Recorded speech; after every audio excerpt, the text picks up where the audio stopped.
चुना ये विषय मेरे लिए और सबके लिए, और इसीलिए शायद मैं इसको थोड़ा सा संग्रहित भी कर रहा हूँ, रिकॉर्ड भी कर रहा हूँ कि इसको कुछ आगे डालूँ और कुछ इससे लोग फ़ायदा भी ले सकें।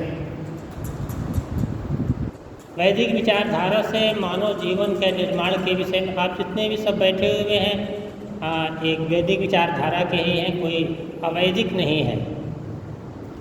इसके बावजूद जिस प्रकार से मंत्र आता है कि मनुष्य 2 पैर हाथ होने से मनुष्य नहीं है बल्कि उसको मनुष्य बनना पड़ता है, उसी प्रकार से मानव के जो निर्माण की प्रक्रिया है वो बहुत ही जन्म से लेकर के मृत्यु तक चलती रहती है। एक मंत्र अथर्ववेद का बड़ा प्रिय है मुझे, शुक्रो असि भ्राजो असि स्वरसि ज्योति रस आप नो ही श्रेयांसाम समम क्राम, अथर्ववेद का मंत्र है। इस मंत्र के इर्द गिर्द ही मैं आपसे बातचीत करूंगा निर्माण का। बहुत सुंदर परमात्मा का आदेश है इस मंत्र में आया है, शुक्रो असि। शुक्र कहते हैं, शुक्र तारा भी होता है। शुक्र क्या होता है? आपके हर नर के अंदर शुक्र होता है, जो कि उसका जब उदय हो जाता है कहते हैं शुक्र का उदय हो गया, अर्थात विवाह योग्य व्यक्ति हो गया है। शुक्रो असि अर्थात ब्रह्मचर्य का पालन करते हुए असि उस पर आगे निरंतर बढ़ता चल। और फिर क्या है? रजो असि अध्यात्म की तरफ अपनी गति को आगे बढ़ा। स्वरसी तेजो रसी, तेजो रस स्वरसी आनंद में पूरी तरह से मग्न होते हुए धैर्य रखते हुए उस परम पिता परमात्मा जो तेजमय है आप नो ही, हे मनुष्य क्या है? श्रेयांसा वहाँ पर रुक मत, बल्कि समम क्राम मतलब कि उससे तू जो तुम्हारे समकक्ष है, हम सभी लोग समकक्ष हैं। समकक्ष इसलिए हैं कि हम लोग सामान्य जन हैं, जो कि असामान्य होना चाहिए। अगर हम वहीं पर रुके रहे, ठीक है काम चल रहा है और आगे बस ठीक है जितने चल रहा उसमें नहीं। मंत्र कह रहा है कि अपने समकक्षों से आगे बढ़ कैसे तेजो असि, उस तेज की तरफ जहाँ पर तुम्हारा प्रस्थान है, जहाँ पर तुमको जाना है, जहाँ पर तुमको आगे बढ़ना है, ये तुम्हारा परम लक्ष्य है। मनुष्य जब जन्म लेता है, अपने यहाँ देखिए कितनी सुंदर प्रक्रिया है, गर्भाधान से लेकर के निर्माण शुरू हो जाता है। इसलिए संस्कार विधि में महर्षि दयानंद ने प्रथम जो संस्कार है गर्भाधान का है, वहाँ से निर्माण होता है। इसलिए माता पिता का जो जीवन है कैसा है, आने वाली संतान उस पर निर्भर करती है, निर्माण वहीं से शुरू होता है। इसीलिए सारी प्रक्रिया बता दिया है महर्षि ने, और संस्कार चंद्रिका को भी पढ़ना चाहिए कि उसमें उसकी प्रक्रिया है, क्या खाना है, क्या पीना है, उसका प्रभाव क्या पड़ता है, और शुक्र कैसे अच्छा बनता है, उत्तम बनता है, श्रेष्ठ बनता है, परम बनता है। जब किसी ऋषि के द्वारा कोई संतान उत्पन्न होती है, ऋषि कोटि के व्यक्ति की संतान उत्पन्न होती है, तो वो जन्म से ही बहुत ही उत्कृष्ट होती है। उसको कोई कुछ खास नहीं करना पड़ता है, क्योंकि उसको पिछले से जो मिला हुआ होता है उसके कर्माशय से, और माता पिता के द्वारा जो मिला होता है, पूर्वजों के जो द्वारा मिला होता है, वो इतना प्रबल होता है कि राम जैसी, कृष्ण जैसी संतान बचपन से ही चमत्कार दिखाने लगते हैं। ये है प्रभाव। इसीलिए वेद मंत्र कहा शुक्रो वसी, इसकी ब्रह्मचर्य की अखंड रक्षा करते हुए, फिर क्या है? अध्यात्म का पालन करते हुए। अध्यात्म शब्द बहुत ही उच्च कोटि का है। हम लोग सोचते हैं भक्ति कर लिए, भगवान को मान लिए, कुछ मंत्रों का उच्चारण कर लिए, हम अध्यात्म के हो गए ना। अध्यात्म माने होता अधिशब्द है, इसी शब्द से बहुत सारे शब्द बने, अधिनायक, बहुत सारे शब्द बने हैं।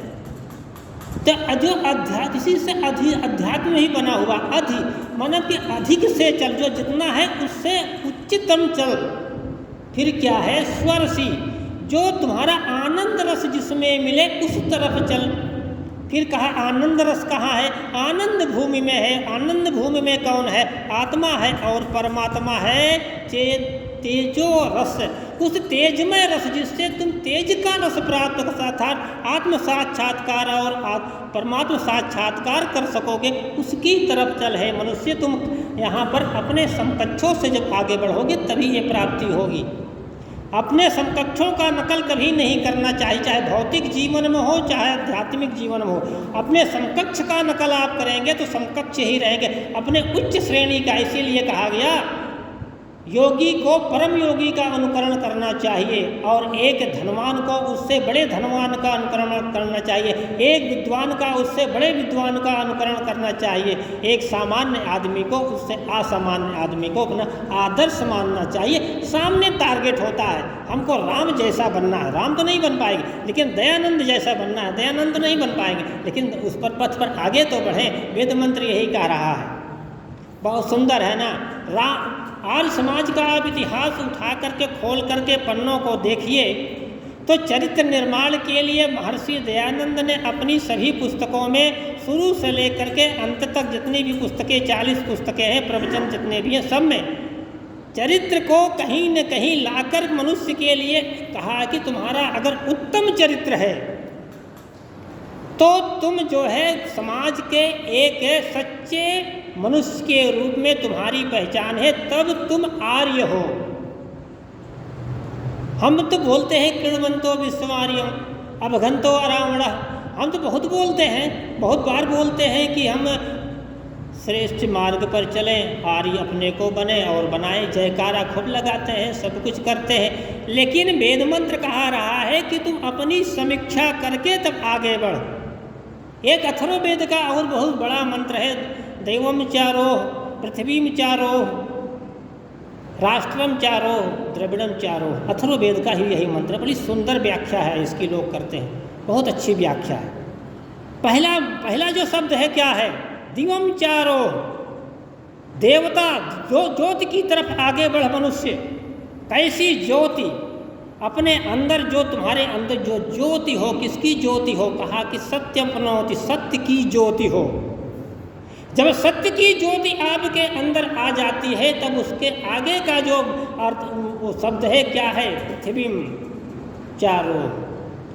विज्ञान की उन्नति कर पाएगा तुम्हारे अंदर, अगर ज्ञान की ज्योति नहीं है तो विज्ञान की उन्नति नहीं कर पाएगा। इसलिए अगले शब्द में कहा कि पृथ्वी भौतिक उन्नति करते हुए, अर्थात विज्ञान की उन्नति करते हुए आगे बढ़। जब विज्ञान की उन्नति होगी तो तीसरे शब्द में क्या आ गया? बहुत अच्छे बात मंत्रकार ने कहा है, परमात्मा ने क्या कहा? राष्ट्रम चारो, अपने राष्ट्र के लिए बन जा प्यारे। आज यही सबसे बड़ी कमी है। शुरू से अगर आप इसको ये चारों शब्द जो है, चार पुरुषार्थों से आप जोड़ दीजिए तो कितनी अच्छी चीज़ें निकल करके आ रही हैं। क्या? दिवम चारो, ज्योतिर्मय हो जाओ, ज्योतिर्मय हो जाओ, अर्थात धर्म पथ पर चल। चार पुरुषार्थ क्या है? पहला है धर्म। अब देखिए इसी पुरुषार्थ को हमको लग रहा है कि मंत्र ऋषियों ने इसको निकाल करके विद्वानों ने रखा चारों पुरुषार्थ को। पहला क्या है? धर्म। धर्म क्या है? ज्योति है। धर्म क्या है? सत्य है। धर्म क्या है? हमारे जीवन का आधार है। धर्म क्या है? सब कुछ है। धर्म के बिना मनुष्य अगर है तो पशु समान है, इसलिए धर्म का उल्टा क्या है? अधर्म। फिर उसके बाद क्या आ गया? पृथ्वी में चारों। फिर इसमें क्या आ गया? अर्थ। धर्म के साथ में अर्थ भी हो। धर्म कर ले, धर्म के पथ पर चलकर अर्थ की संगति बैठा, अर्थ बटोर। इसीलिए हमारे दोनों तरफ दरवाजों की तरफ क्या लिखा रहता है? शुभ और लाभ लिखा रहता है ना, कितने सरल भाषा में। भारतीय संस्कृति, वैदिक संस्कृति इतनी अच्छी और इतनी सरल है, हम समझना नहीं चाहते, केवल लिख देते हैं, केवल कुछ कर देते हैं। देखिए आप क्या है? धर्म, अर्थ, शुभ, लाभ। है ना बढ़िया बात कितनी है। यह देवम चारो पृथ्वी में चारो मंत्र को भी इसमें बैठा लीजिए, दोनों तीनों चीज़ें साथ में संगत कैसी बढ़ रही है, कितनी बढ़िया सी चीज़ है।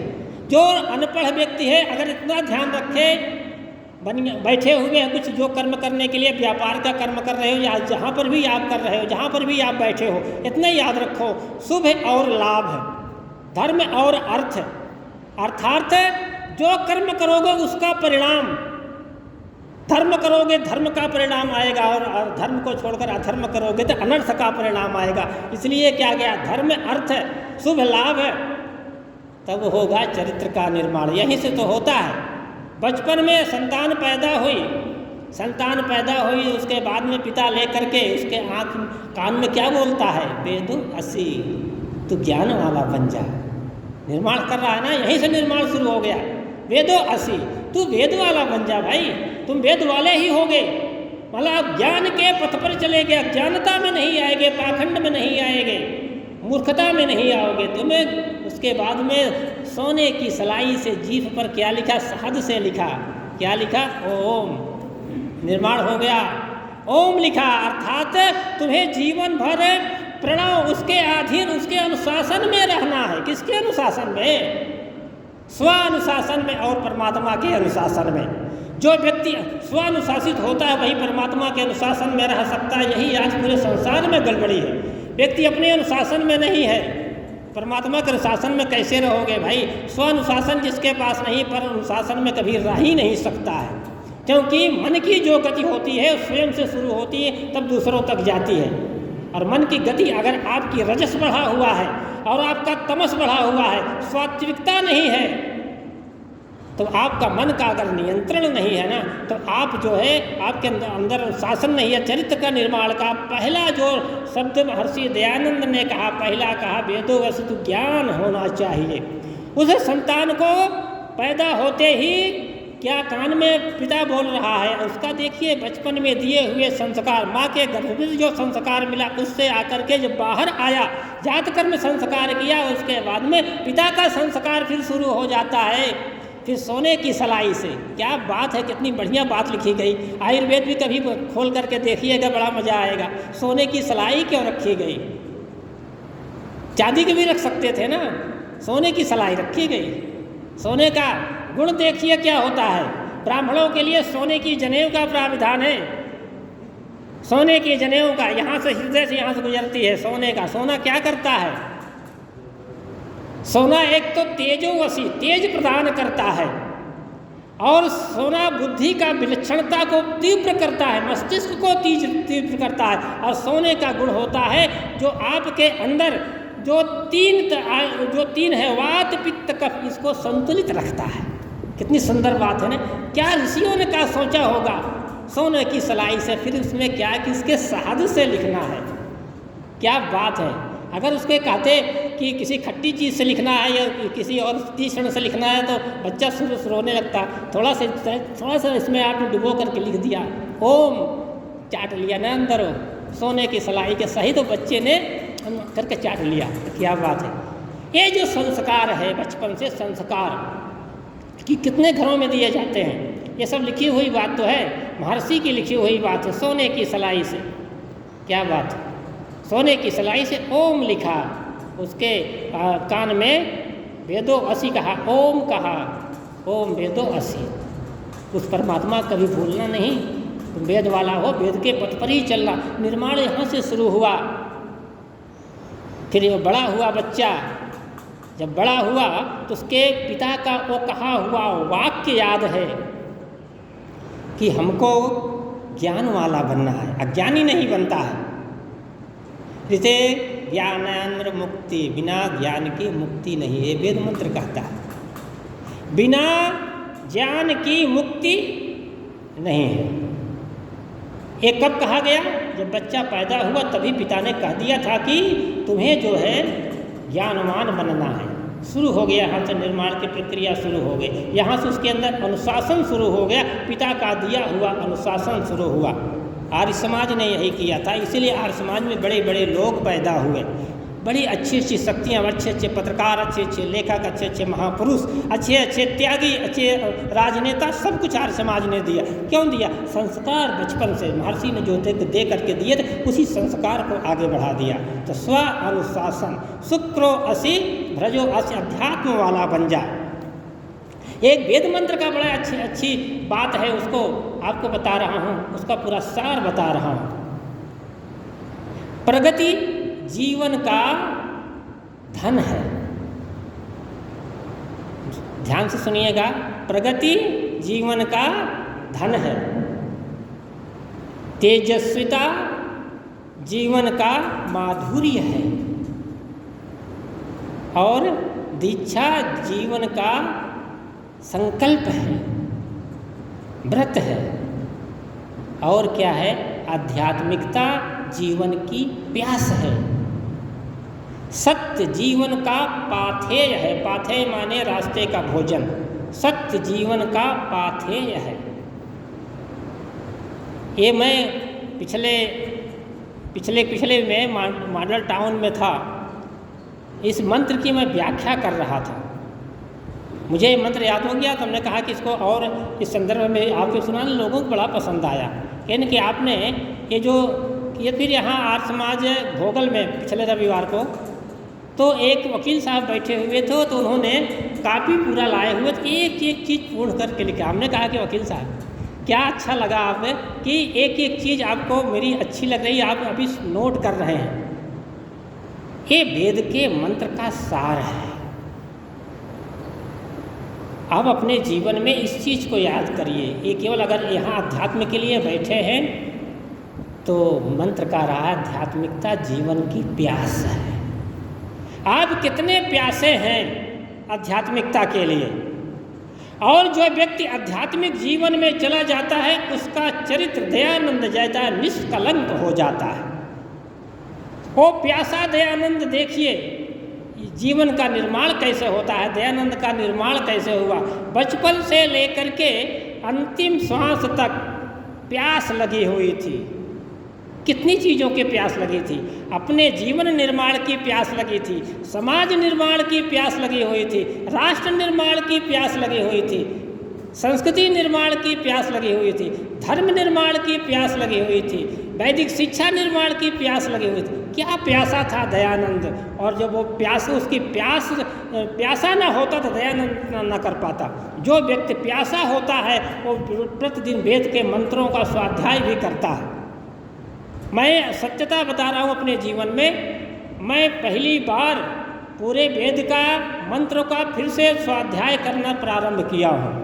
अभी तो मैं फुटकर पढ़ता था, ये पलट लिया, वहाँ से पलट लिया, यहाँ से पलट लिया, लेख लिखना है, आपके यहाँ प्रवचन करना है।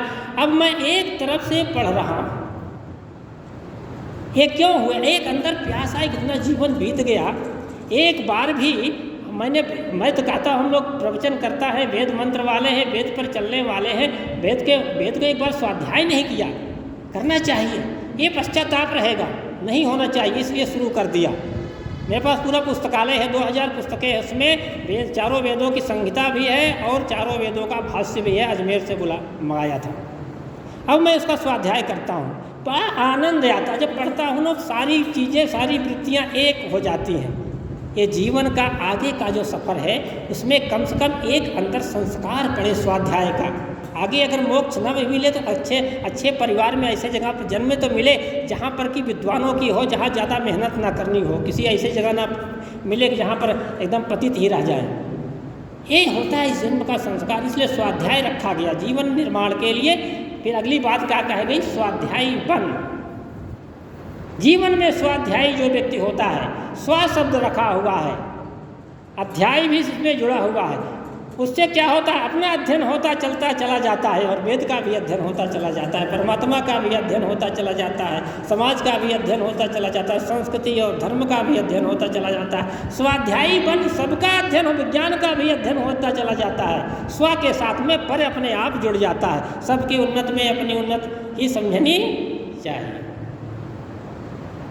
महर्षि दयानंद ने लिखा ना, इस समाज का मुख्य उद्देश्य है क्या? लिखा है ना, सब रोज रोज पढ़ते हैं। कितनी सुंदर बात, शारीरिक, आत्मिक, सामाजिक, ये जो स्टेप बाय स्टेप रखा, पहले क्या रखा, पहले क्या रखा, पहले शारीरिक उन्नति, क्या क्या रखा है, सब सारी चीज़ें, ये जीवन निर्माण की प्रक्रिया है। महर्षि दयानंद के देखिए जीवन निर्माण की प्रक्रिया में सबसे पहले अखंड ब्रह्मचर्य का पालन, शुक्रो असी, अपने शुक्र को कहीं इधर उधर गड़बड़ नहीं होने देना है। पूरे व्रत से, मनसा वाचा कर्मणा से दयानंद अखंड ब्रह्मचारी। फिर भ्रजो यश अध्यात्म के पथ की जो प्यास थी उसमें जाकर के गोता लगाता हुआ दयानंद आगे बढ़ता है। फिर क्या, स्वरसी, अपने को स्वाध्यायी बन करके अपने को अध्ययन करता है बनारस में जा करके, उसमें आनंद का गोता, ज्ञान की गोता लगाता है। फिर क्या है, तेजो वसु परम पिता परमात्मा में खुद को समर्पित करता हुआ समाज को समर्पित कर देता है। कितनी अच्छी बात, इस वेद मंत्र से दयानंद का जीवन जोड़ लीजिए और हम अपना जीवन जोड़ लें। कहीं न कहीं फिसलन है हमारे जीवन में, नहीं ऐसे ना होते, हम ऐसे ना होते, आप ऐसे ना होते, दयानंद ऐसा क्यों हुआ? इसलिए कि वेद मंत्र को जिया था। निर्माण कैसा होना चाहिए पढ़ा दयानंद, भाष्य किया तो अपने जीवन में उसको उतारा भी। इसलिए दयानंद मूल शंकर दयानंद बनकर के महर्षि के पद को प्राप्त कर लिया। हम लोग क्या नहीं कर पाए? क्योंकि उस वेद मंत्रों को केवल पढ़ते रहे। अभी चर्चा हो रही थी ना, हम लोग त्र्यंबके मजामहे सुगंधि पुष्टिवर्धनम् उर्वारुकमिव बन्धनान् मृत्युर्मुक्षीयमामृतात्, खूब लड़ते हैं, खूब कुछ करते हैं, कभी इस पर अमल करते हैं। ऐसे ही छूट जाऊं, कैसे छूट जाऊं? जैसे खरबूजा अपने आप पक करके अलग हो जाता है, ऐसे हो जाता है। कैसे? ये कब स्थिति होती है? इस मंत्र में डूब जाइए, इस मंत्र को डूब जाइए, उसके बाद परमात्मा की कृपा प्राप्त हो जाएगी आपको। आपका जो बाकी जीवन हो निर्माण की तरफ आगे हो जाएगा। अभी हमारे अंदर गड़बड़ियाँ क्या होती हैं? बचपन में बच्चे को बताते नहीं है कि तुमको अभी अपना निर्माण करना है, और चक्कर में कुछ भी नहीं पढ़ना है, केवल अपने निर्माण करना है। 25 साल अपना निर्माण करो, उसके बाद में फिर परिवार के निर्माण के लिए गृहस्थाश्रम है, फिर गृहस्थाश्रम में आकर परिवार का ठीक से निर्माण कर ले, उसके बाद गृहस्थ छोड़ दे, फिर उसके बाद समाज का निर्माण है। फिर उसके बाद में 25 साल की जो सफ़र है, वो सफ़र बहुत ही आपका बड़ा सुखद होगा। फिर चारों पुरुषार्थ, धर्म, अर्थ, काम और मोक्ष लगेगा कि मैंने पालन किया है अपने जीवन में, मंत्र को अपने अंदर आत्मसात किया है, मैंने जिया है। आप देखिए महर्षि दयानंद के जीवन में कभी कोई किसी प्रकार की गड़बड़ी आई कि जितने भी सद्गुण थे, अहिंसावादी, विनम्रता, कारुणिक, दयावान, कृपावान, न्यायकारी, निष्पक्ष, सत्यवादी, जितने भी सद्गुण हैं, जितने भी आप गिना सकते हैं, सब दयानंद में घटित होते हैं, सारे थे। निर्माण किया था, घर से निकल करके स्वनिर्माण किया था। ये कहाँ से आया था? उस व्यक्ति का भाग्य था, पूर्व का कर्माशय बहुत अच्छा था, ऐसी लगन लगी, कहीं पर रुका नहीं, तो बढ़ता हुआ चला गया, बढ़ता हुआ चला गया। तर्क भी, परमात्मा की कृपा प्रेरणा हुई, पिछला जन्म बहुत अच्छा था, इसलिए कहा जाता है इस जन्म को इतना तो है, अब इतना अच्छा बना ले कि कर्माशय कहीं जन्म ले तो दयानंद की तरह बहुत इधर उधर ना होना पड़े, प्रभु की कृपा शुरू से ही प्राप्त हो जाए, वैराग्य अंदर उत्पन्न हो जाएगा। जब वैराग्य उत्पन्न हो जाएगा तो आपकी प्रक्रिया कहीं नहीं रुकेगी, आप सही अर्थों में योगी बनोगे, जैसे दयानंद था। कभी भी एक बूंद का कभी क्षरण हुआ क्या जीवन में? नहीं हुआ। इसलिए क्यों नहीं हुआ? क्योंकि कैसे जीना चाहिए, जीवन क्या होता है, उन्होंने शुरू से ही, उनको प्रेरणा से प्राप्त हो गई, उनके अंदर तर्क शुरू से ही प्राप्त हो रहा था, सत्य की जानने की उत्कंठा शुरू से ही थी। तो आर्य समाज ने क्या किया? जीवन निर्माण की अगली प्रक्रिया में क्या किया? संयम और संकल्प, दो चीज़ें थी। आप सफ़र देख लीजिए, महर्षि दयानंद 200 वर्ष हो गए, आर्य समाज के 150 वर्ष हो गए। इतने तक हम यहाँ पर बैठ करके मैं बोल रहा हूँ, आप सुन रहे हैं, आप बोल रहे हैं, मैं सुनूंगा। ये प्रक्रिया जो संवाद की चल रही, लगातार चली आ रही, स्वाध्याय की चली आ रही है, अभी हमारा अस्तित्व है, हम भी अभी राष्ट्र के लिए, समाज के लिए समर्पित हैं। क्यों? हमारे जो पिछले जो लोग हुए हैं आर्य समाज के महापुरुष हुए हैं, जो हमारे पुरखे हुए हैं, जिनकी हम संतति हैं, उन्होंने बड़े धैर्य और संकल्प से आर्य समाज को आगे बढ़ाया था। सत्य का संकल्प लेकर के सत्य से सत्य पर आरूढ़ होना है, सत्य की नैया बनाकर। वेद मंत्र का था ना, सत्य की नाव पर आरूढ़ हो जा भाई, और उसी सत्य के नाव से तेरा बेड़ा पार हो जाएगा।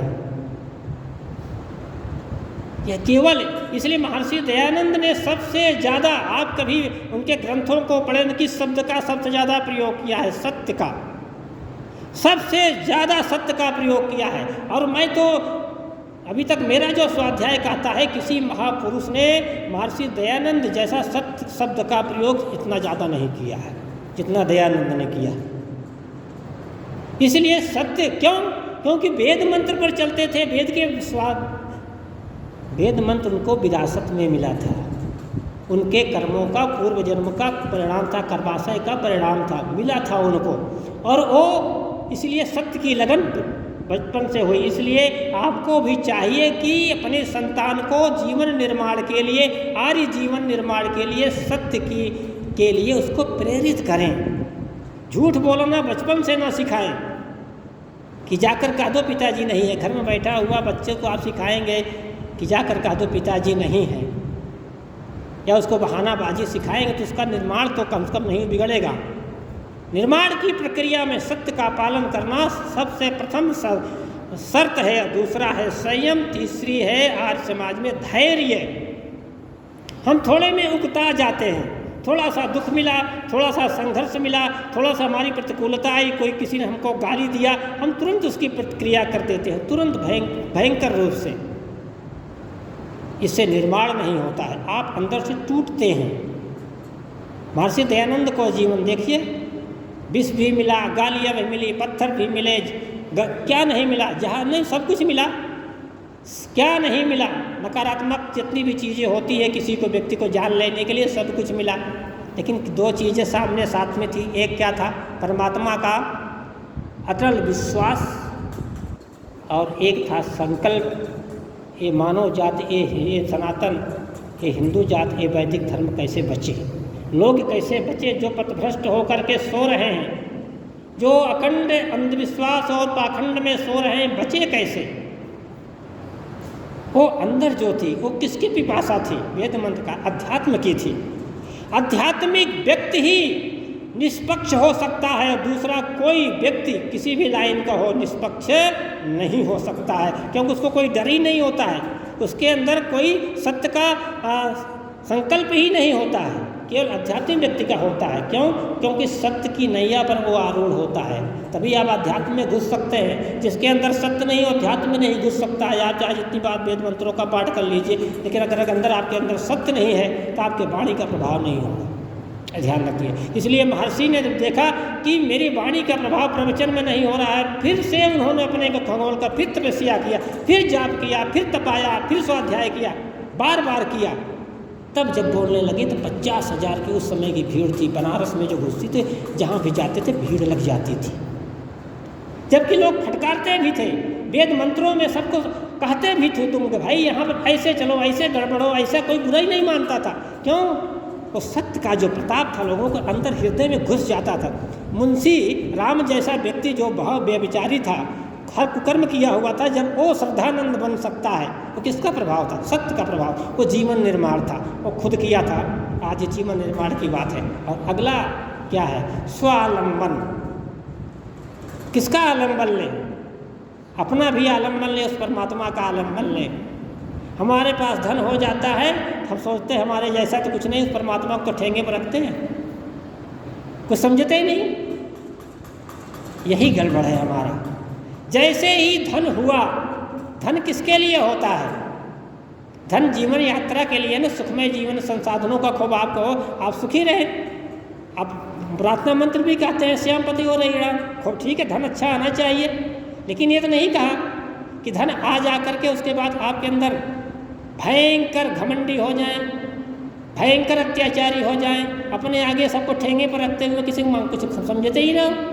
ज़्यादा नहीं, हमारे जैसा कुछ नहीं, ये तो बहुत दरिद्र है, बड़ा भिखारी है, बड़ा ऐसा है, वो ऐसा है, हमारे जैसा तो कोई है ही नहीं, हम देख लेंगे जो भी होगा। ये धन की कुप्रवृत्ति है। क्यों ऐसा हुआ? इसलिए हुआ कि आपका जो धन आया था वो शुभ से नहीं आया था, लाभ तो कमाया था लेकिन अशुभ रास्ते से आया था, और उसका जो प्रभाव था, उसका जो लक्षण था, वो ऐसा होना ही था। पूरा जीवन बर्बाद कर दिया, खूब पैसा कमाया, गलत तरीके से कमाया, खूब कोठिया किया, सब कुछ किया, निर्माण ही नहीं किया यार अपना, इतना भी निर्माण नहीं किया कि जैसा मनुष्य होना चाहिए वैसा मनुष्य तुम बन जाते। कभी कभी कभी सोचा ही नहीं है कि मैं जो कर रहा हूँ अच्छा कर रहा हूँ, बुरा कर रहा हूँ, निर्माण कैसे होगा। तो आर्य समाज ने सबसे पहले यही कहा, मनुष्य मनुर्भव, तुम मनुष्य तब बनोगे जब सत्य, निष्पक्षता, निष्कलंकता और क्या, अहिंसा, न्याय, करुणा, दया, सहिष्णुता, प्रेम, विनम्रता। आर्य समाज ही एक पूरी संस्था है। हम किसी से लड़ते नहीं, अहिंसा के पुजारी हैं, लेकिन जहाँ पर अधर्म होता है वहाँ हिंसा का भी सहारा लेते हैं। शास्त्र और शस्त्र तथैव च, दोनों साथ साथ लेते हैं, क्यों, ये वेद मंत्र का आदेश है। सद्गुण सारे हमारे होंगे लेकिन सठे साक्ष्यम समाचरेत, जैसे को तैसा तो चाहिए, यथा योग्य बरतना। ये है जीवन निर्माण की प्रक्रिया। ऐसा नहीं है गांधी जी ने बहुत कुछ किया, लड़का जाकर अब्दुल्ला क्या बन गया, मुसलमान बन गया, वो अब्दुल्ला बन गया।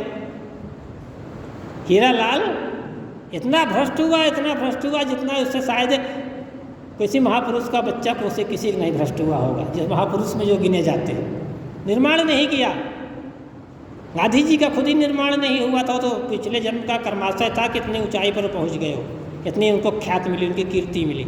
उनका जीवन में निर्माण खुद ही ने ब्रह्मचर्य के लिए क्या क्या प्रयोग किया है उल्टा सीधा, हम बता नहीं सकते, आप सब जानते हैं। दयानंद के जीवन का निर्माण हुआ था। तो हमारा आदर्श कौन है, दयानंद है। राम के जीवन का निर्माण हुआ था, यज्ञमय जीवन था, आदर्श कौन है, राम है। कृष्ण के जीवन का निर्माण हुआ था, हमारा आदर्श कौन है, कृष्ण है। जिसके जीवन का निर्माण हो, मनुष्य के जीवन का आदर्श वही होना चाहिए। तो आर्य समाज ने सामने आदर्श रखा, किसका आदर्श रखा, राम का, कृष्ण का और दयानंद का आदर्श रखा, जो निष्कलंक है। ये पौराणिक लोग भले ही उल्टा सीधा उछालते हो, राम को क्या क्या, कृष्ण को बारे में क्या क्या उल्टा सीधे गीत गाते हो, हम तो नहीं गाते। महर्षि दयानंद ने तो रामकृष्ण की बहुत भूर प्रशंसा की, हम कहीं नहीं गाते। हम तो अपना आइकान मानते हैं, अपना आदर्श मानते हैं, अपना आइडियल मानते हैं। तो निर्माण की जो प्रक्रिया है, राम कृष्ण दयानंद, रास्ते सब अलग अलग है, लेकिन सब ने जा कर के समाज के लिए एक ऐसा आदर्श प्रस्तुत किया, जिस आदर्श पर चल कर के मनुष्य सच्चे अर्थों में मनुष्य बन सकता है ना। एक प्रक्रिया और आती है गुरुकुल में, वो क्या आती है, दीक्षा अपनोति व्रतम।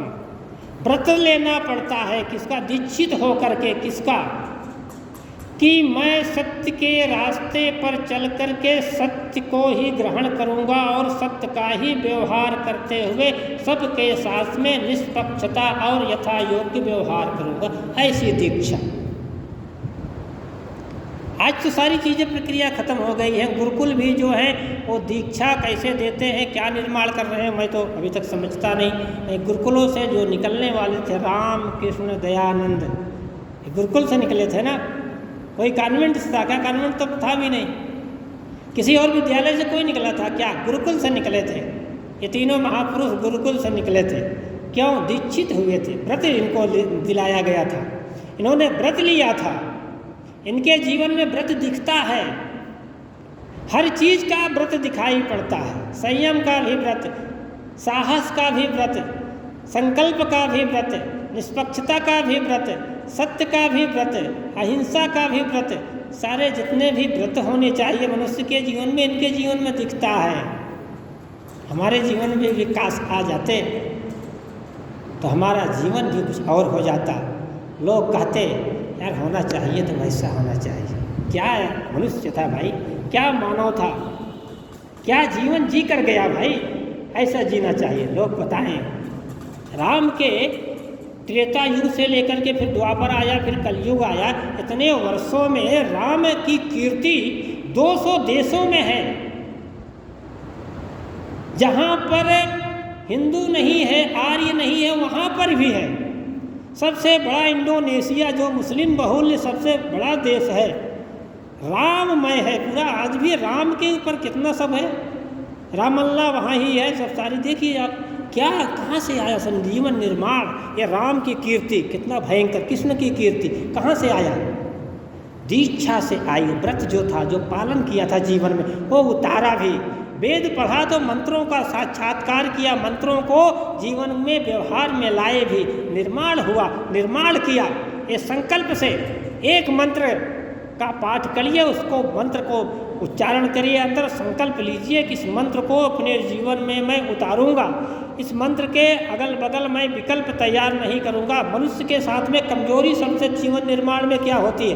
कोई नहीं, बच्चा है, ठीक हो जाएगा आगे चल करके, यही गड़बड़ है। मनुष्य का निर्माण में सबसे बड़ी बाधक है बच्चा है, ठीक हो जाएगा ना। बच्चा है, अभी ही इसको ठीक करना है। और एक ही हमारे समाज में एक चीज़ और प्रचलित है, हाथ पसारे आए था, हाथ पसारे जाएगा, कागज कोरा था, सारी बकवास। पता नहीं, और समाजियों में मैंने देखता हूँ लोग बोलते हैं, क्यों भाई, पिछले जन्म के कर्माशय से तुम पैदा परिवार पाए, सब कुछ पाए, सारी चीज़ें हैं, इस जन्म में अच्छे कर्म करोगे, तुम्हारी यात्रा जैसे करोगे अगला जन्म वैसे निश्चय होगा। तो हाथ पसारे आए थे, हाथ पसारे जाएगा, एक कहाँ से घुस गई, पता नहीं कहाँ से घुस गई। हम भी वही बोलने लगे, हाथ पसारे आए नहीं थे, लेकर के आए थे, लेकर के जाएंगे। यही निर्माण की प्रक्रिया है। और निर्माण कहीं और गर्भ से हो रहा था, अपने पिछले से हो रहा था, पिछले जन्म से निर्माण कुछ हमने किया था। जितना आपने निर्माण पिछले का किया था, वैसा ही आपने इस जन्म में माता पिता पाए, वैसा परिवार मिला, वैसे बुद्धि मिली, वैसे संसाधन मिले, वैसे सब कुछ मिले। लेकिन इसने मान लीजिए किसी आपने किसी घर में हो, छोटे घर में, निर्धन घर में हो गया, लेकिन इतना तो कर सकते हो ना, भगवान ने सबको बुद्धि दिया है, सबके पास में है। आप इस जन्म में ऊंचा अपने को उठा सकते हैं ना। कितने लोग बड़े ही नीचे से ऊपर उठ करके गए। अभी गौरी शंकर मिश्रा का वो जो भारत सरकार में सचिव थे, वो रिटायर हो गए, जो राम मंदिर का, उनका मैं एक वीडियो देख रहा था। बड़े ही गरीब घर में पैदा हुआ व्यक्ति, ऊंचे उठते उठते उठते उठते कहाँ तक इतने ऊंचे ब्यूरोक्रेट्स बन गए, कहाँ से?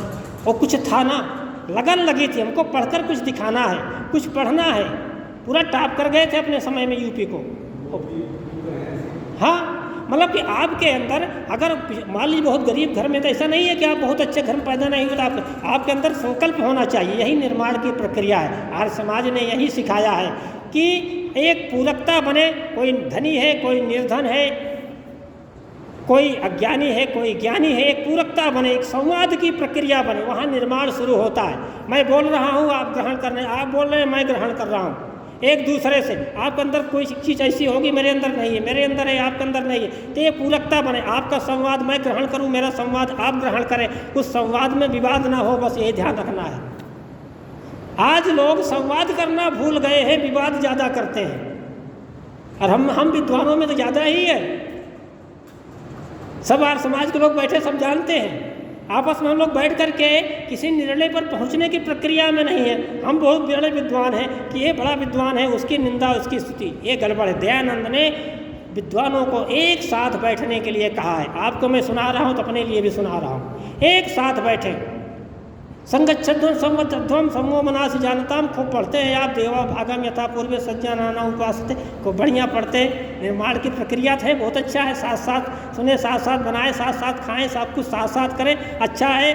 जैसे देव चलते हैं तो इस पर हम उस पथ पर चले, जैसे अच्छे हमारे चलते तो ऐसे चले, बड़ी अच्छी बात है। सुनते हैं, कर पाते हैं क्या, नहीं करते हैं। तो जहाँ अवरोध है उस अवरोध को हटाइए, सत्य निष्ठा की शपथ लीजिए, परिवार को निर्माण के लिए प्रक्रिया में आइए। संस्कार विधि को बचपन से, क्योंकि कॉन्वेंट पे पढ़ा हुआ व्यक्ति अंग्रेज ना बन जाए मानसिक रूप से, मैकाली की संतान न बने, इसको ध्यान रखना है। इसलिए कॉन्वेंट में पब्लिक स्कूल में पढ़ाते हुए भी महर्षि की किताबों का सत्यार्थ प्रकाश, संस्कार विधि से लेकर के आवेग वेद भाष्य भूमिका और व्यवहार भानु, गो करुणानिधि, कुछ मूल पुस्तकों को बच्चों को भी थोड़ा सा कभी नहीं छुट्टी के समय में स्वाध्याय के लिए दे देना चाहिए, पढ़ाना चाहिए। 2 घंटे का स्वाध्याय बच्चा पढ़ेगा, जागरूक होगा।